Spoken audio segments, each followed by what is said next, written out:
Y muy cerquita de esta zona, a comienzos del siglo XX, se levantaría una de las grandes arterias de la ciudad, que daría una imagen completamente nueva a Madrid, mucho más moderna.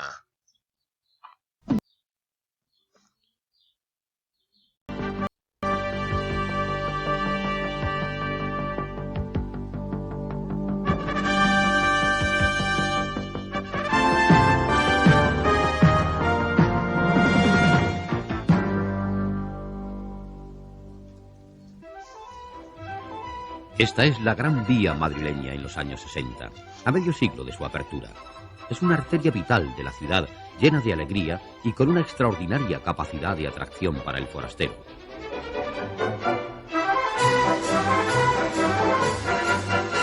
La Gran Vía surgió en la mente de los municipios de la capital de España en 1885. Suponía atravesar prácticamente el casco de la ciudad de parte a parte. La idea ya se llevaba rumiando desde bien antes del siglo XX. Lo que pasa es que, fijaros, tenían que expropiar y demoler todas las casas que quedaban dentro del trazado de la nueva Gran Vía. Fijaros, esta era la calle Siguel, que desapareció completamente. Hasta el momento, la zona más moderna, lo que podríamos llamar la Madrid más internacional, era la calle de Caballero de Gracia, que hoy en día lamentablemente ha quedado en un plano muy secundario debido a la importancia que ha alcanzado esta gran vía madrileña.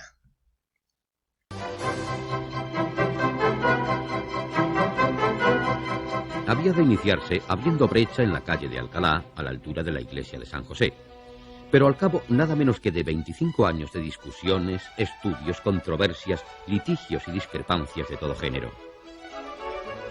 La primera víctima sería la llamada Casa del Cura, que es justo esta de aquí, que la acabamos de ver. Aquí, esta es la Casa del Cura, que queda pegada a la iglesia de San José.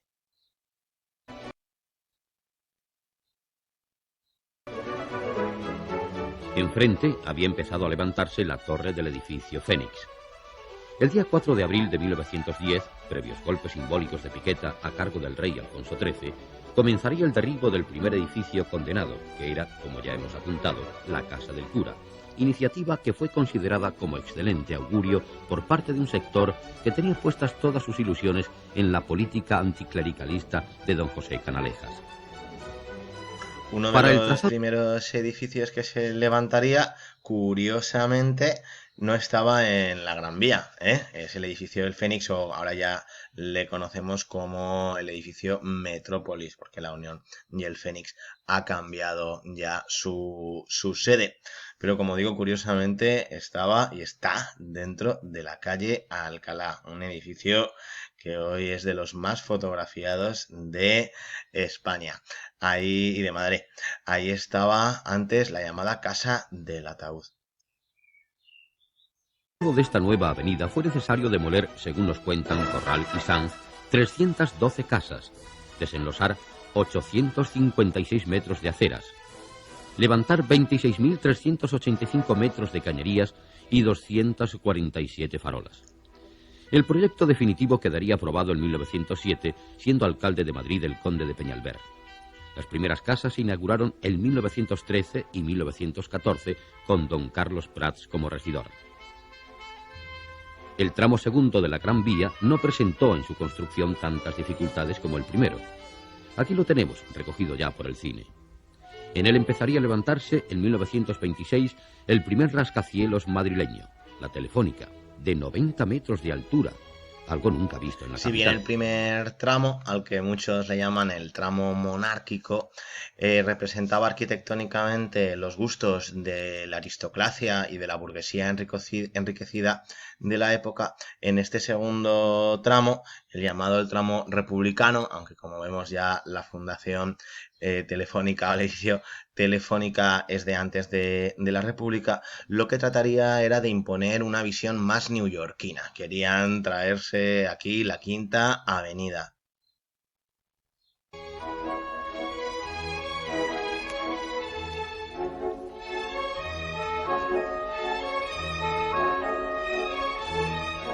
En la segunda mitad de los años 20 y sobre todo en los 30, la Gran Vía se convierte en el marco de los primeros grandes almacenes, de los más lujosos comercios y de los mejores cines y bares de Madrid. Sería esta su primera gran época. Con la Guerra Civil, Madrid aparece así en este imperfecto plano, obtenido desde la Casa de Campo, como un triste símbolo de la pugna fratricida. La lucha que se desarrolla a los pies de la capital tiene como punto de referencia artillero el edificio más alto, una telefónica que aparece frecuentemente envuelta en el humo de las explosiones.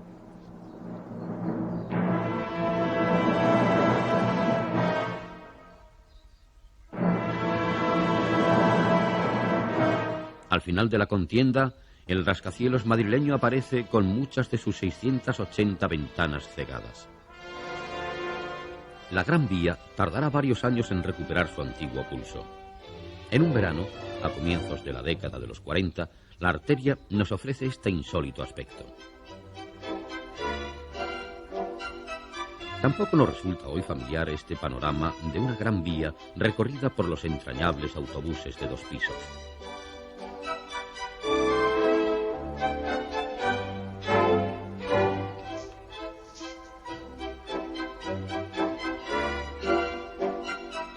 En los años de la Segunda Guerra Mundial, la avenida madrileña ofrece este aspecto que hoy, a medio siglo de distancia, resultará aún familiar a muchos habitantes de la capital.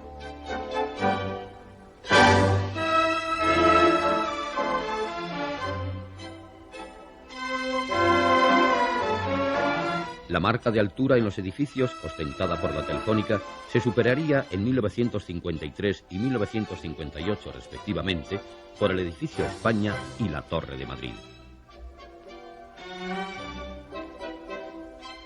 Que también formarían parte de este último y tercer tramo de la Gran Vía, que como digo, a nivel arquitectónico se le llama pues el tramo franquista.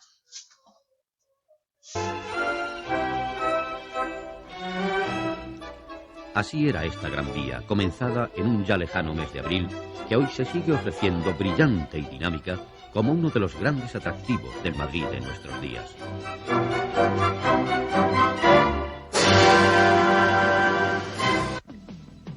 Bueno, pues qué bonita la Gran Vía, qué ganas de pasear, además ahora sin coche seguro que es mucho más agradable. Tenemos que dejar la Gran Vía porque si nos pusiéramos a hablar de cada uno de sus edificios, nos saldrían 3 o 4 sesiones más. Pero anecdóticamente, ¿no? Pues podríamos ver, ¿no? Cómo el siglo XXI no ha traído grandes mejoras a la Gran Vía.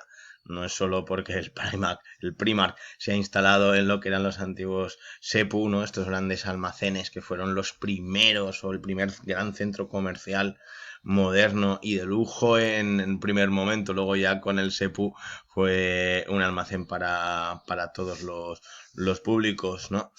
Y la instalación de todas estas marcas o todos estos logotipos que han creado pues un aspecto, en mi opinión, bastante poco atractivo, pero bueno, como decíamos, es el fiel reflejo de los tiempos que corren.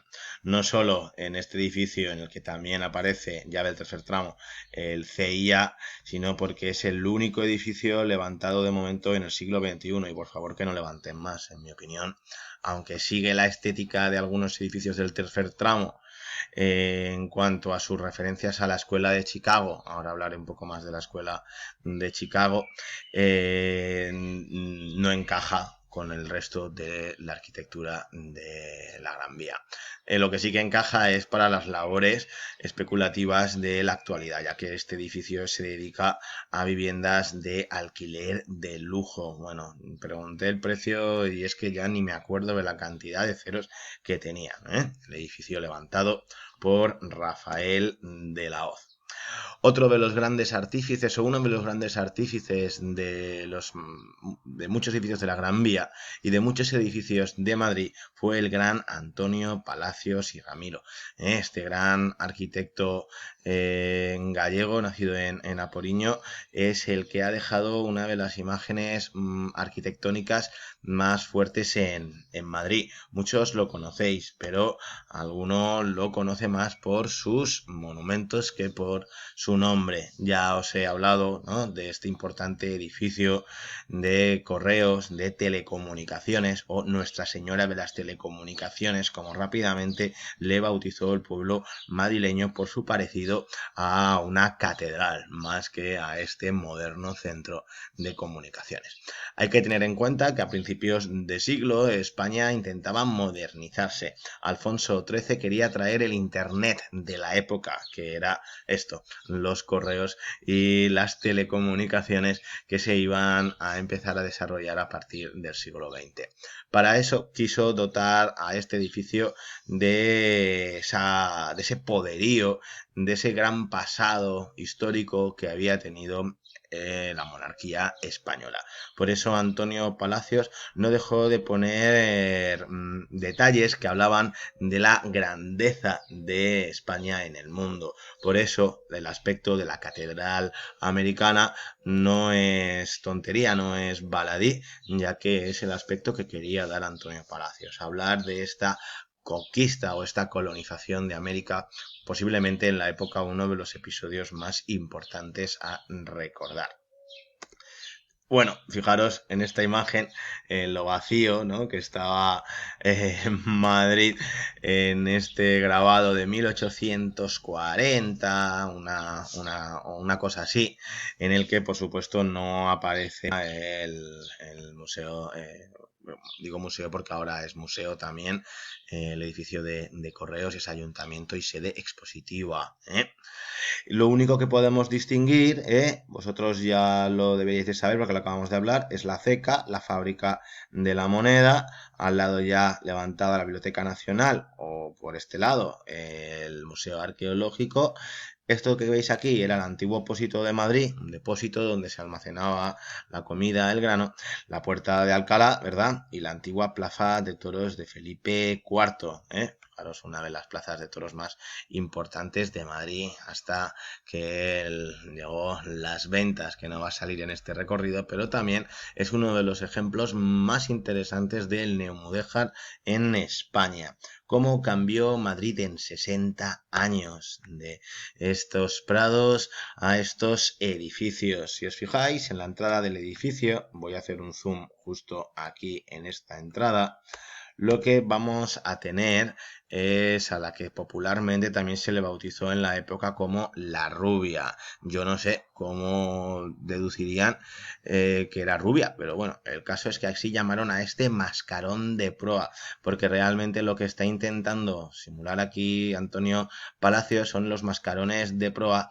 que llevaban estas embarcaciones con las que se colonizó y se comerció también posteriormente en América. También no solo por hablar de esta grandilocuencia del pasado español, sino también para introducir la idea de que gracias a estas modernas telecomunicaciones las distancias se acortaban y el mundo de ultramar quedaba más cerquita para los españoles.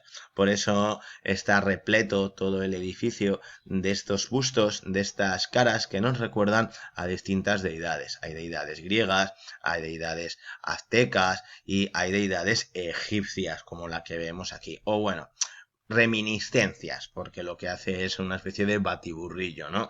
Unificar un poco el rostro de la diosa Hathor, aunque no presenta cuernos, con el que suele siempre ir acompañada, pero introduce la flor del papiro, la flor, la planta sagrada para el mundo egipcio.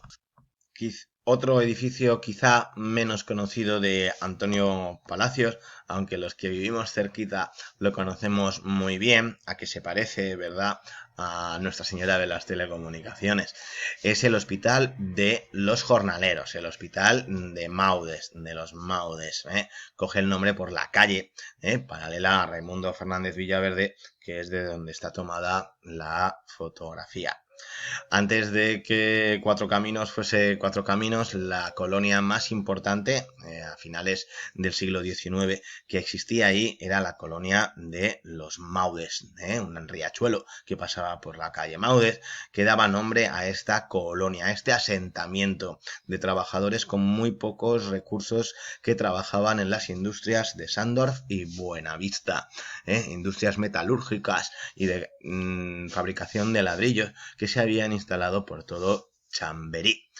Vemos que este hospital tiene un aspecto un tanto como de fortaleza, ¿verdad? Como si fuese más que un hospital, una prisión. Es el estilo duro, ¿no?, que se imponía en aquella época, como si fuera una fortificación. Por eso quizá muchas personas, muchos vecinos del barrio, no les convence del todo la fachada del Hospital de los Maudes. A mí me parece una maravilla, tanto a nivel estético como a nivel teórico, ya que Antonio Palacios lo que introduce o adapta, mejor dicho, en este edificio es la tipología de los edificios de prisiones, por eso también este aspecto exterior. En las prisiones del siglo XIX se había estipulado que en el centro era donde tendría que estar el poder, ¿no?, los vigilantes, y en los pabellones laterales los reos. De esta forma, desde el se podría vigilar perfectamente a los reos y sus conductas. Antonio Palacios le da una vuelta a esta teoría y lo que hace es adaptar las necesidades de la medicina moderna a esta tipología. Me explico. Se entraría por Raimundo Fernández Villaverde, que está aquí, está bueno, no, perdón.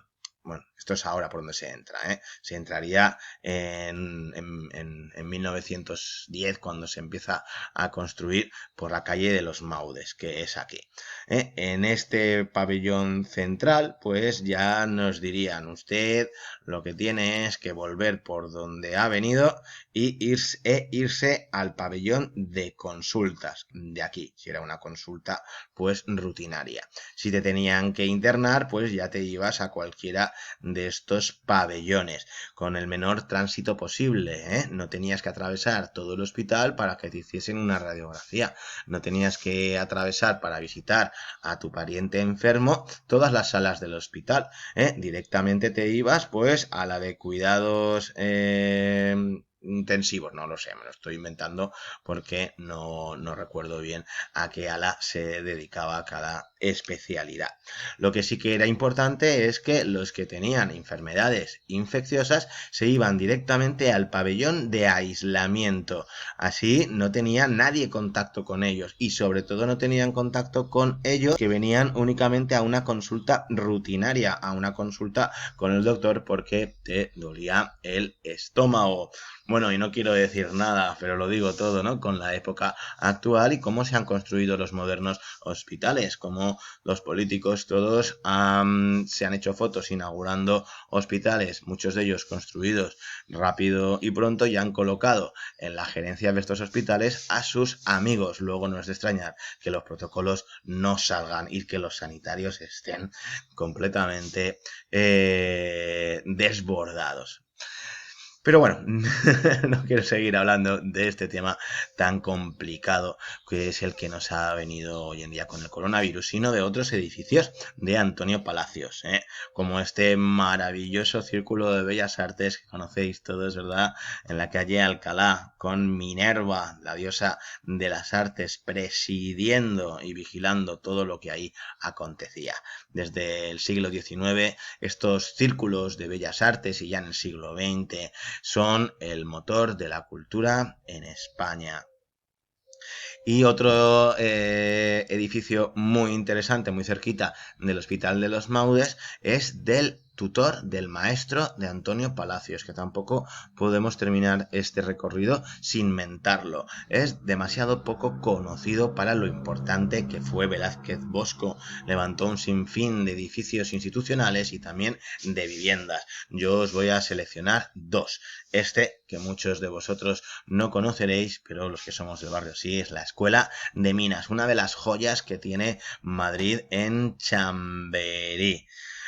Una preciosidad de edificio que cuida todos los detalles, hasta las esculturas de estos mineros, ¿no? Estas alegorías, ¿no? Al trabajo que se va a desarrollar dentro. Y no faltan la decoración cerámica de Zuloaga, que luego sería un íntimo colaborador de Antonio Palacios. En esta representación se hace también alegoría al trabajo de las minas. El interior es una preciosidad, es otra reminiscencia del típico patio renacentista en el que en la actualidad todavía están los chavales estudiando. Pero el interior que más me gusta es la de su vecino, es el de su vecino, el Museo Geominero. Sé que muchos lo conocéis, pero otros no. Entrad únicamente a ver la maravillosa vidriera que Javier Luque diseña para este edificio. Realizada la vidriera por la casa Maumejean, escrito. Son los mejores fabricantes de vidrieras de la época moderna, ¿eh? Ellos tienen un taller, siguen trabajando en Biarritz y desde allí trabajaron para las más importantes construcciones de España, Francia y de otras localidades. Una preciosidad, no sé si lo conocéis. En cuanto se puedan visitar los museos, id a verlo. Y otro de los edificios más famosos de Velázquez Bosco es el Palacio de Velázquez. Muy parecido, ¿verdad? Al Geominero, sigue toda esta estética de ladrillo, con estas reminiscencias a la arquitectura regionalista española. El Palacio de Velázquez, que debe su nombre al arquitecto y no al pintor, como todo el mundo piensa.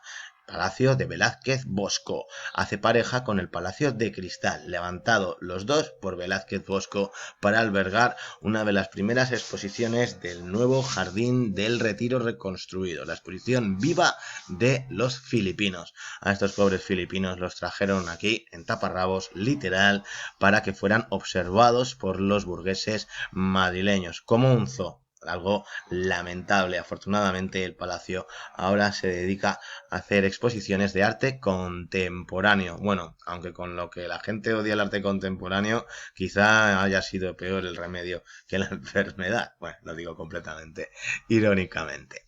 Y por supuesto, quizá el que conozcáis, el que mejor conocéis todos, es el Ministerio de Agricultura, también levantado por Velázquez Bosco. Vemos que es más o menos igual que los otros palacios que hemos visto o edificios de Velázquez Bosco, pero con una arquitectura mucho más grandilocuente, mucho más grande. Nada tenía que ver estos arquitectos como Antonio Palacios o Velázquez Bosco, más en la línea historicista y ecléctica, con los nuevos arquitectos que beberán de la llamada arquitectura racionalista.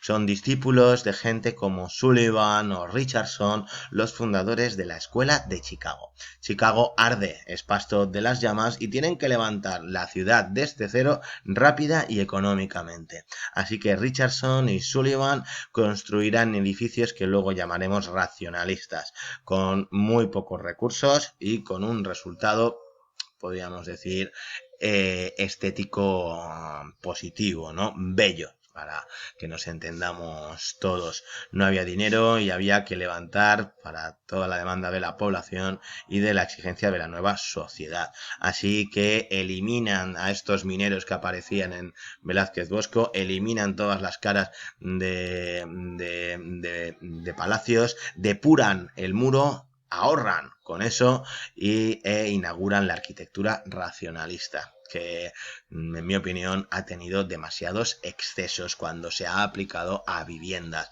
Lo conocemos nosotros como las viviendas estalinistas, ¿no? Que decimos muchas veces por estas viviendas que no tienen ningún tipo de gracia y que parece que estés viviendo más en una cárcel que en una casa. Pero el ejemplo positivo de esto son los nuevos ministerios levantados por Secundino Zuazo, una obra que a mí me apasiona, no solo por la belleza simple de sus fachadas y la armónica ordenación de sus ventanas y de sus vanos, creando esta armonía, ¿no? en la fachada, sino también por la introducción de un detalle de uno de los arquitectos más valorados por la historia universal de la arquitectura y también por mí, Andrea Palladio. Y os preguntaréis, ¿qué tendrá que ver Andrea Palladio con el racionalismo que nos acaba de contar y sobre todo con los nuevos ministerios? Pues son las arcadas. Las arcadas, que es el punto álgido de los nuevos ministerios, están completamente influenciadas por la arquitectura neopaladiana. Palladio fue un arquitecto del Renacimiento que creó una nueva tipología de edificios. Tampoco voy a hablar demasiado de Palladio porque me enrollaría y mucho, pero sí que os quiero que veáis el parecido, la similitud, la copia o inspiración de Secundino Zuazo a la arquitectura de este Palladio, este arquitecto del siglo XVI. Fijaros en las arcadas siendo construidas, qué imagen, ¿verdad? Y las arcadas en la actualidad. No he conseguido una buena, pero seguro que vosotros habéis pasado millones de veces por ahí y tenéis en vuestra retina una imagen mejor de estas arcadas, que no solo se repiten se presentan en el exterior, sino que también se repiten en el interior. Superas las arcadas y aparecen unos patios interiores que en su día fueron bonitos, hoy en día están, digamos que mejorables. No quiero ser tan criticón, pero están un poquito dejados, por ser políticamente correcto. Y se vuelven a repetir el recurso de las arcadas. Fijaros cómo ante la rectitud del ángulo recto, quizá la frialdad de la arquitectura racionalista, estas arcadas inspiradas en la arquitectura neopaladiana crean ese contraste perfecto para poder recibir una imagen agradable del edificio de los nuevos ministerios. Y aquí, fijaros, estas son las arcadas del interior de los nuevos ministerios y a la derecha la logia de Andrea Palladio, la primera logia construida en este estilo y en este tipo que creó para la Basílica de Vicenza. Y fijaros a qué se parecen. Bueno, salvando las distancias y los 5 siglos que las separan. Las arcadas organizando la planta de abajo y el interior idéntico para transitar, resguardarse del frío, de la lluvia, etcétera, etcétera. Una maravilla de edificio, los dos, el de Palladio en Vicenza, en el Véneto, y el de Secundino Zuazo en Madrid, que ya había levantado un edificio importante y conocido por todos, la Casa de las Flores. Aquí volvemos a ver el racionalismo en la organización de las ventanas, el ángulo recto y de nuevo las arcadas en el piso de abajo para crear esta armonía. Se distinguió porque aquí Secundino Zuazo le quería dar a esta arquitectura racionalista las nuevas aportaciones de la arquitectura higienista, la arquitectura que pensaba en mejorar la calidad, la higiene de las viviendas que construía. Así que introdujo Andrea Palladio, no, Secundino Zuazo, un montón de flores en las fachadas que sí o sí tenían que poner los nuevos compradores de estas casas. Estaba estipulado que todos los compradores de estas casas tenían que poner flores en sus balcones. Lamentablemente, hoy en día se han perdido muchas de estas flores. Esto sería una reconstrucción ideal. Y no solo por las flores destacaba la labor higienista de Secundino Zuazo, sino que el edificio está organizado en torno a 2 patios centrales muy bien aireados y así permitía, pues eso, la aireación del aire. Se atravesaban y estaban abiertos al público. Lamentablemente hoy se han vuelto a cerrar, perdiendo la esencia de la arquitectura de Secundino Zuazo, otro de los grandes arquitectos de Madrid. Y ya estamos llegando al final de nuestro recorrido, estamos llegando ya a la época actual y tenemos que mencionar las construcciones más contemporáneas. Uno de los grandes proyectos modernizadores del Madrid más contemporáneo fue la zona Azca, aunque no ha llegado a funcionar del todo bien, yo creo que prácticamente nunca. Hoy le han metido otra nueva inyección de dinero, han intentado frenar la delincuencia de estas zonas, sobre todo durante la noche, en época nocturna. No ha llegado a funcionar lo que se vendió como el Manhattan madrileño.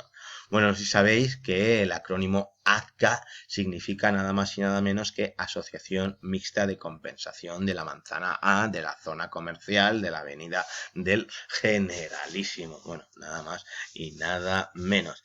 Como vemos, vuelve otra vez a lo que había introducido Secundino Zuazo, a organizar todos los edificios o el conjunto de edificios en torno a un patio, o en este caso una plaza abierta que ventilase y también generase una zona para el esparcimiento de los trabajadores, como en Manhattan, ¿no? Que en algunos núcleos pues hay bloques completamente abiertos para que los neoyorquinos puedan comer o descansar un rato. Es cierto que desde la construcción de Azca el skyline madrileño ha cambiado. Bueno, aunque ahora, como veremos también con la construcción de las torres de la ciudad deportiva del Real Madrid, ha vuelto a cambiar. En ella destaca la maravillosa Torre Picasso. Me encanta la Torre Picasso. O la Torre del BBVA de Sainz de Oiza, también otro grandísimo arquitecto.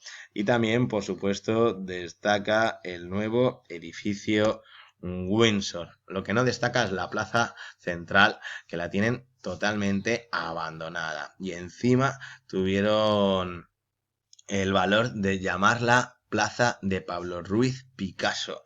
¿Cómo le dedicas una plaza a uno de los mayores artistas que ha dado nuestro país y luego ni la cuidas ni la restauras? Pues eso dice muchísimo sobre nuestras políticas culturales, pero muchísimo. Es igual que la plaza de Salvador Dalí, otro de nuestros genios en el arte contemporáneo, nos guste o no nos guste. Muchos de vosotros no sabréis ni dónde está, ¿verdad? La plaza de Salvador Dalí. Bueno, pues no os lo voy a decir yo. Investigad dónde está. Eso sí, la tienen completamente abandonada. Y si antes sí que habían instalado una serie de esculturas que nos recordaban al gran artista catalán, las tienen otra vez abandonadas. Como abandonados están estos bajos de Azca, como digo, con mucha delincuencia, pero el proyecto arquitectónico es una maravilla. Y como os decía, la torre Picasso, la torre levantada por Yamakasi. Yamakasi está, como vemos, uniendo lo que habíamos visto de la arquitectura racionalista, ha depurado el muro, no hay esculturas, no hay decoración, no hay frontones, no hay volutas, pero al mismo tiempo también está mirando al pasado, está mirando a la síntesis de lo que sería la arquitectura griega, es decir, la columna.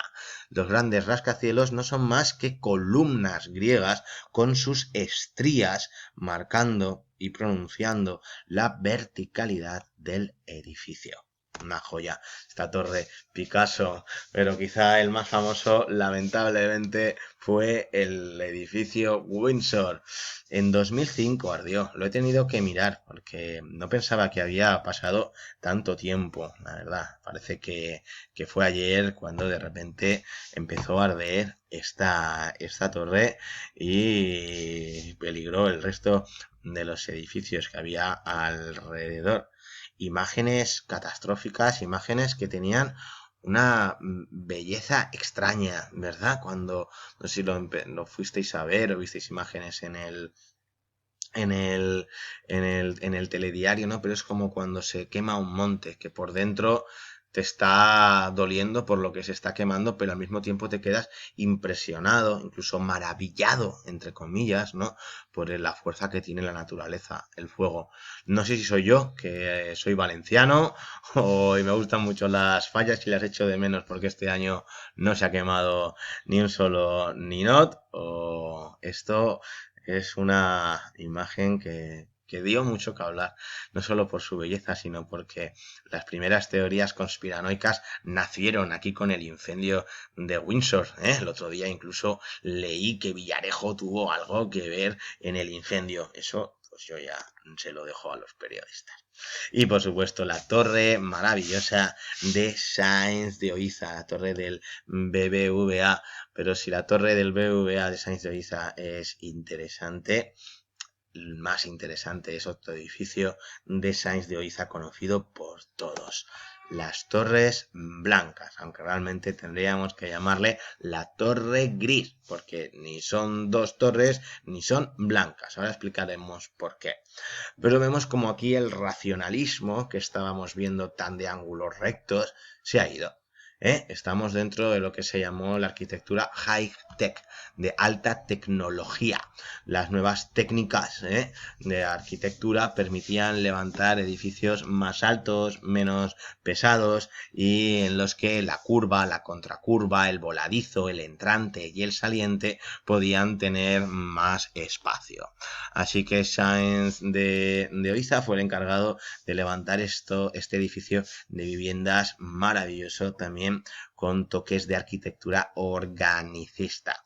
Ahora me explico. Como el racionalismo había sido tan frío y había creado estas viviendas tan dramáticas desde el punto de vista emocional que no transmitía absolutamente nada, los arquitectos de la segunda mitad del siglo XX intentaron introducir la naturaleza dentro de estas composiciones racionalistas. Por eso le llamaron la arquitectura organicista, porque hay algo orgánico dentro de estas torres, ¿verdad? A mí me recuerda a los típicos árboles o como si fueran los troncos de los árboles y arriba pues sus copas o sus nidos. A Sáenz de Oiza realmente lo que quería simular era como si cogiéramos nuestro brazo y nos lo cortásemos por la mitad. Esa sería la sección del edificio. Ahí veríamos nuestras arterias, nuestros músculos, nuestros huesos.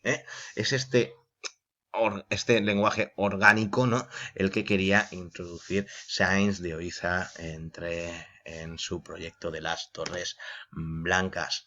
Una maravilla el edificio y el aspecto exterior. Hombre, a mí me hubiese gustado más si realmente hubiesen sido blancas, o blanca, porque solo hay una torre. Pero el problema es que el revestimiento de mármol que estaba previsto no se le aplicó. Y esta es la verdadera razón, que he escuchado un montón de cosas en mis clases, ¿no? Que es que está pintada con una pintura medio blanca, que si se utilizó un hormigón tirando a blanco. No, no, no, no. Se llamaba Torre Blanca o Torres Blancas porque iban revestidas de mármol, iban a ser, y lo son, viviendas de lujo, pero lo iban a ser todavía más, de todavía más lujo. El problema que tienen estas viviendas, que también es muy comentado, es que los muebles tienen que ser a medida. Sáenz de Oiza decía a ver, si tienes dinero para comprarte este piso, tendrás dinero para comprarte unos muebles a medida. Y lo mejor de todo es la piscinita que tiene arriba, un restaurante y una piscina maravillosa. Bueno, a este verano no sé yo qué recomendaciones tendrán que seguir sus inquilinos para poder utilizarla. Así estamos todos. Y aquí viene la verdadera razón de por qué se le llamaban Torres Blancas, porque el proyecto que le presenta Sáenz de Oiza a los Orge, que son los constructores, eran dos torres además revestidas de mármol blanco, por eso eran las dos Torres Blancas. El problema es que los Orge cortan el grifo y solo le permiten construir una torre, y además gris, por eso el verdadero nombre tendría que ser la Torre Gris, pero es que el nombre no es muy vendible, no es muy comercial, así que prefirieron bautizarla con el nombre de Torres Blancas.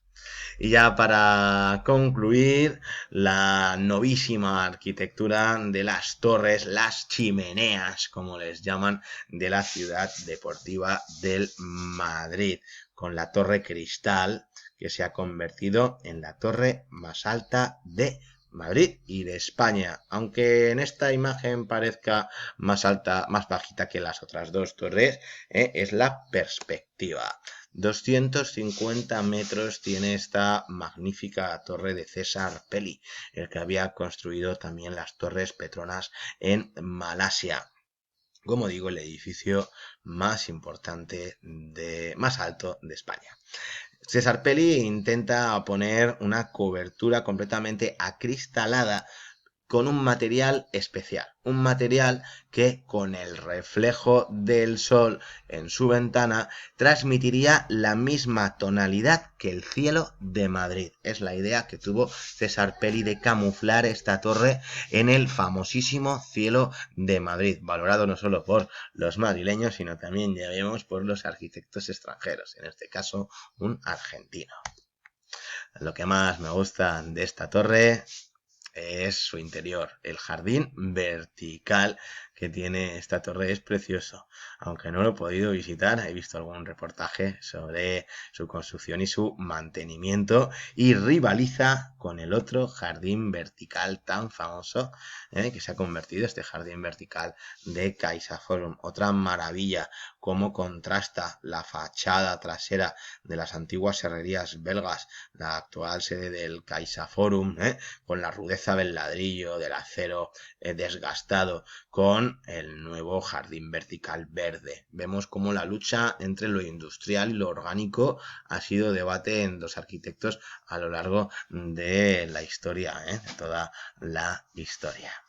Y para ir concluyendo, que ya me estoy enredando un poco, os dejo las imágenes de la arquitectura que viene, porque rodeando las torres de la ciudad del Real Madrid se levanta el nuevo plan Chamartín, o como le llaman ahora, Castellana Norte. Bueno, pues todavía son imágenes de proyectos, pero ya sabéis que están ya a punto de empezar a darle con la piqueta. Claro, las imágenes son muy agradables, nos han prometido mucha vivienda y mucho espacio público y mucha zona verde, pero yo me temo que al final va a haber más zona dedicada a oficinas, un tanto impersonal, que zona peatonal y que zona verde, como siempre ocurre en estas cosas. Pero bueno, realmente, como estábamos viendo y como hemos visto, son los nuevos tiempos y no podemos negarnos a este progreso, a esta nueva forma de hacer arquitectura vertical. Lo que sí que podemos es decir que nos gusta más, si lo uno o lo otro, y sobre todo exigir que se cumpla la normativa, como estamos diciendo, de que todo el porcentaje de espacio sea dedicado a las zonas de viviendas y no sea al final pasto de la especulación y de la construcción de nuevas zona DIF, que ha ingresado ya un que le pertenecían. No sé cómo van a enterrar todas estas vías, va a ser un macro proyecto que lo vamos a ver brevemente en un pequeño vídeo. Estamos en la exposición del proyecto Madrid Nuevo Norte, en Castellana 120. Es un proyecto de regeneración urbana que lo que hace es actuar sobre los suelos en el entorno de las vías del tren de la zona de la estación de Chamartín. En la zona sur se desarrolla el centro de negocios. Es otro de los objetivos estratégicos del desarrollo, constituir un nuevo centro de negocios en la ciudad de Madrid, del que carece, para entrar a competir en el mercado global de ciudades que existe actualmente. Predominan los usos... Vale, pero a ver, ¿cómo que carece Madrid de un centro de negocios? ¿No acabamos de hablar de que Azca está infravalorado, de que no lo están arreglando? Otra cosa es que se les haya quedado pequeño, que lo dudo, o que quieran especular con las nuevas construcciones. Ahí me parece muchísimo más sensato opinarlo. De oficinas, que son los colores rosas, además del 1.000.000 de metros cuadrados de oficinas que existen, se incorporan también 2.000 viviendas, que son, digamos, los edificios que en tonos amarillos pues veis en la maqueta. En la zona norte, al otro lado de la M30, de ese eje entre el nudo norte y el nudo de Manoteras, se desarrollan otros dos ámbitos. En el lado oeste, lo que llamamos la zona de Fuencarral, en este caso es un ámbito de carácter eminentemente residencial, en el que existe también una zona de actividad terciaria, un tercer ámbito que es el ámbito de remate de las tablas, digamos situado en la zona este de la playa de Vías, y que tiene también un carácter mixto, en este caso. El azul representa las dotaciones públicas, los equipamientos, y el verde representa las zonas verdes. Casi el 80%, el 78%, es suelo destinado a usos públicos. El proyecto supone 10.000 viviendas, de las cuales el 20% es vivienda protegida. La creación de un centro de negocios con 1.000.000 de metros cuadrados de oficinas, con 100.000 personas trabajando, digamos que es posible porque se orienta el desarrollo absolutamente a un modelo de movilidad en transporte público. Contempla que el reparto sea un 80% de los viajes en transporte público y un 20% de los viajes en transporte privado. Y el otro factor fundamental para el desarrollo del centro de negocios es la propia estación de Chamartín, que está en el absoluto corazón del proyecto. El potencial de movilidad que supone la estación de Chamartín es un factor fundamental para permitir la implantación de un complejo de oficinas importante. Ese potencial de movilidad se conecta también, o se vincula también con una conexión con el aeropuerto, que forma parte de las actuaciones previstas por el Ministerio, y que al final hace pues, que el centro de negocios esté a 15 minutos del aeropuerto y plenamente conectado con toda España a través de la red de alta velocidad y del nodo de transportes. Y efectivamente habrá edificios en altura en la zona del centro de negocios. Como veis, esta primera torre sería la torre más representativa, sería una torre de 300 metros de alto, sería la torre más alta de España. Está al lado de la estación de Chamartín.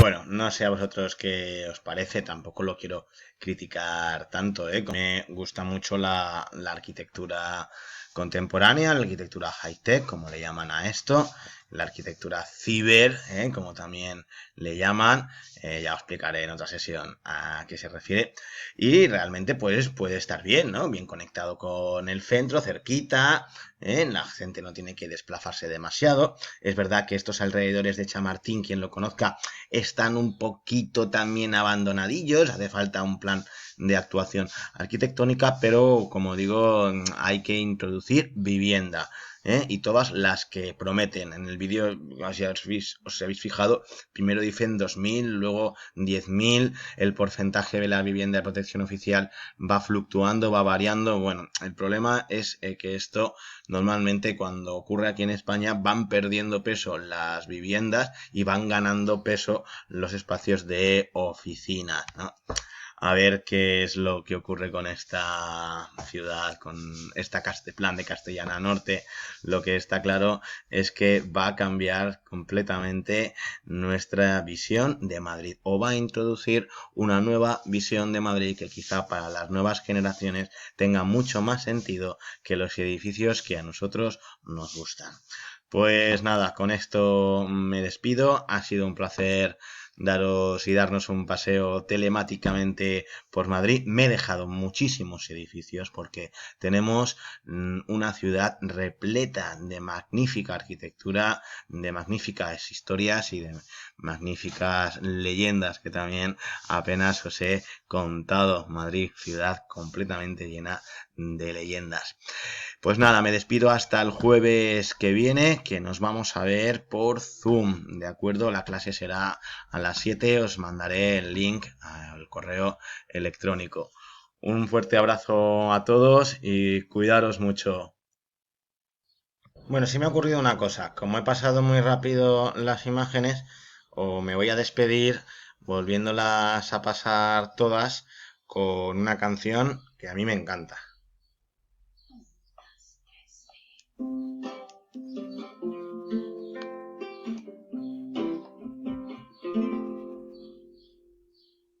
Allá donde se cruzan los caminos, donde el mar no se puede concebir, donde regresa siempre el fugitivo, pongamos que hablo de Madrid, de Madrid.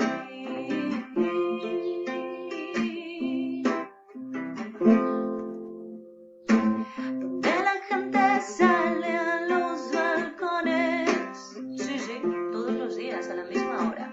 Afortunado quien puede aplaudir. Aun cuelgan demasiados banderones, pongamos que hablo de Madrid, de Madrid.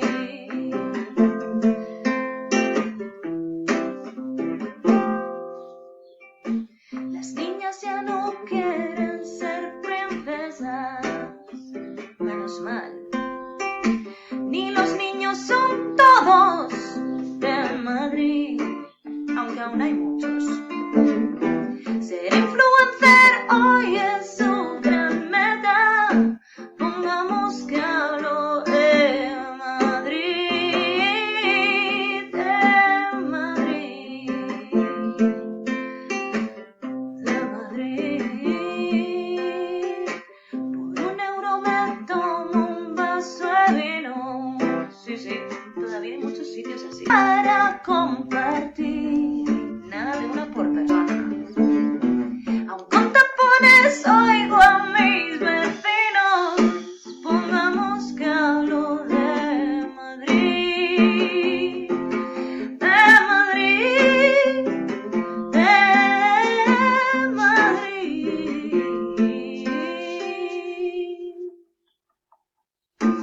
El cielo siempre va con boina negra. Pocas nubes se acuerdan de salir, aunque el tiempo cada día está más loco y nunca se sabe. Algo bueno tiene la cuarentena, pongamos que hablo de Madrid, de Madrid,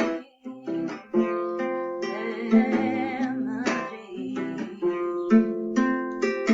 A todos los rincones llega el metro, y si no un autobús o un cercanías, y las sonrisas para recibir a quienes buscan un futuro incierto, pongamos que hablo de Madrid, de Madrid, de Madrid.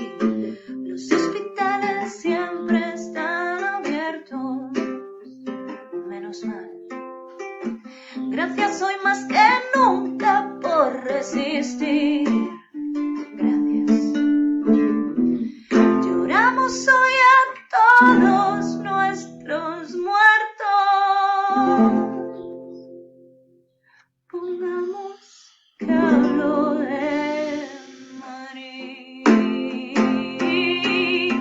de Madrid, de Madrid.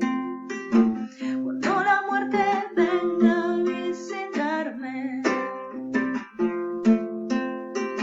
estoy tranquila, yo me quedo aquí. A quien